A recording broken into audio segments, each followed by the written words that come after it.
नमस्कार दोस्तों, हमारे चैनल 9 प्लैनेट सॉल्यूशंस में आपका बहुत बहुत स्वागत है। अभी थोड़ी देर पहले आपने हमारा एक वीडियो देखा था मेष राशि के ऊपर या मेष लगन के ऊपर राहु केतु के ट्रांजिट का क्या फल आ सकता है, क्या आधार आ सकता है। जैसे कि मैंने अपने पिछले वीडियो में भी बताया था कि राहु केतु क्या है। हो सकता है सिर्फ जिनका पर्टिकुलर ये लगन है वही लोग सुने, तो इसलिए मैं थोड़ा सा उसको रिपीट कर देती हूँ। राहु और केतु शैडो प्लैनेट्स हैं, इनका कोई वजूद नहीं है, लेकिन इनकी छाया का इतना ज़्यादा प्रभाव है जिसकी वजह से लोगों के ऊपर इनका असर बहुत ज़्यादा आ जाता है। राहु और केतु जहाँ पे होते हैं वो उस प्लैनेट का भी अभाव अपने ऊपर लेते हैं, उनके रंग से चलते हैं। उस प्लैनेट की आपकी कुंडली में क्या पोजीशन है उसका अभाव भी अपने संग लेते हैं, क्योंकि राहु और केतु अपना ही तो किसी उनकी है ही नहीं, शैडो है, एक छाया है। छाया जहाँ पड़ेगी वो वहाँ का असर देगी। अब मान लीजिए आपकी जन्म कुंडली में राहु केतु की पोजीशन उच्च की है, स्वयं राशि की है, बहुत अच्छी है और या बुरी है। तो अगर अच्छी है तो आपको उसके अच्छे रिजल्ट्स मिलेंगे, बुरी है तो आपको बुरे रिजल्ट्स मिलेंगे। डिपेंड्स ऑन द कुंडली, on the Aadhaar of every planet. ये नहीं है कि एक ट्रांजिट को देखेंगे और हम पूरी प्रिडिक्शंस कर देंगे। हम जो आपके लिए प्रिडिक्शंस करते हैं वो इस आधार पे करते हैं कि आपको थोड़ा सा आइडिया हो जाए कि शायद ऐसा भी हो सकता है। परफेक्टली ये नहीं होता कि ऐसा ही होगा, स्ट्रेंथ का फ़र्क आ जाता है। जैसे कि मैंने मेष राशि वालों के लिए एक चीज़ ज़्यादा पर्टिकुलर बोली थी, एक्सीडेंट के योग बन सकते हैं। तो एक्सीडेंट हो सकता है, लेकिन उसका स्ट्रेंथ कैसा होगा। हो सकता है कि घर में चलते चलते ही फिसल गए, हल्की सी खरोच लग गई। हो सकता है चाकू काटते काटते कट लग गया। हो सकता है सीढ़ियों से गिरे, थोड़ी ज़्यादा चोट लगी। हो सकता है रोड। तो डिपेंड्स ऑन योर बेसिक, मतलब आधारित आपकी कुंडली जब आपका जन्म हुआ था। इन सब को हम मिला के एक फल निकालते हैं।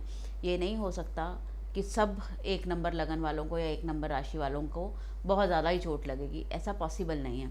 चलिए खैर, हम अब अगली राशि के बारे में बात करते हैं। टॉरस राशि शुक्र की राशि है।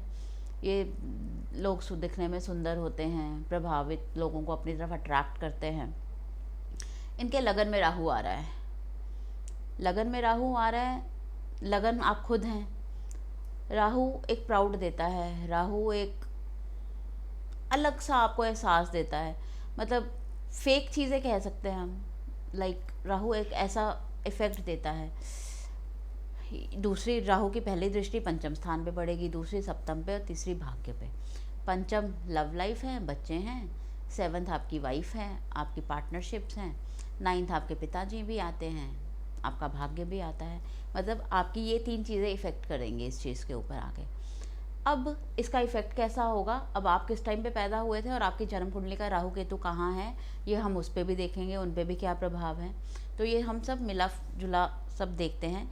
बट अभी जो मैं आपको मोटा माटी ये बताऊंगी कि 2 नंबर लगन वालों को किस चीज़ से बचना चाहिए। रिलेशनशिप से, शक करने से, पार्टनर के साथ अनबन करने से।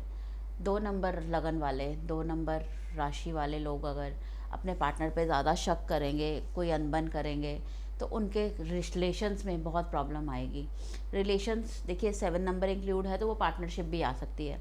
हो सकता है आपके दिमाग में कोई चीज़ आ गई है, पार्टनर ने कोई चीज़ करी है, लेकिन आप अपनी मिसअंडरस्टैंडिंग क्लियर कीजिए, उसको अपने अंदर रख के उसको बढ़ाइए नहीं। हो सकता है कि उसने कुछ किया है, उसका करने का तरीका गलत हो सकता है, लेकिन हो सकता है कि उसकी इंटेंशंस गलत नहीं है। तो उसके साथ अगर आपको लगता है कि ये मेरे साथ कुछ गलत कर रहा है, तो उसके साथ बैठ के क्लियर कीजिए कि आपके रिश्ते में तनाव ना बढ़े।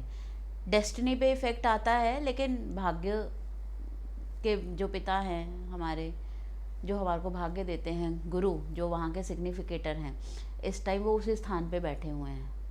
सो आपको इतनी चिंता करने की ज़रूरत नहीं है। और जब इस चीज़ पे आप इतना स्ट्रेस मत लीजिए।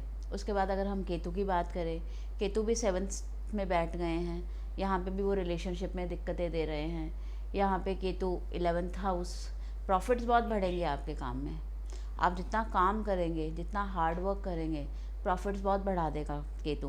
केतु क्या है, ध्वजा है, फहलाता है, उड़ता है। दिमाग से सोचिएगा, दिल से नहीं। ज़मीन पे रहिएगा, आसमान पे नहीं। मैंने मतलब बहुत बड़ी बात, छोटे से शब्दों में बहुत बड़ी बात बोली है। दिमाग से सोचिएगा, दिल से नहीं।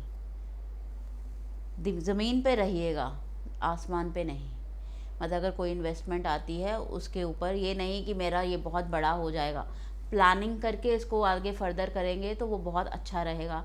लेकिन अगर आप इसकी प्लानिंग नहीं करेंगे और बिना बुद्धि किए ही काम कर देंगे तो आपको नुकसान उठाना पड़ सकता है। So be careful about your new investments. जो भी इन्वेस्टमेंट करेंगे फ़ायदा होगा, लेकिन प्लानिंग के साथ, विदाउट प्लानिंग नहीं।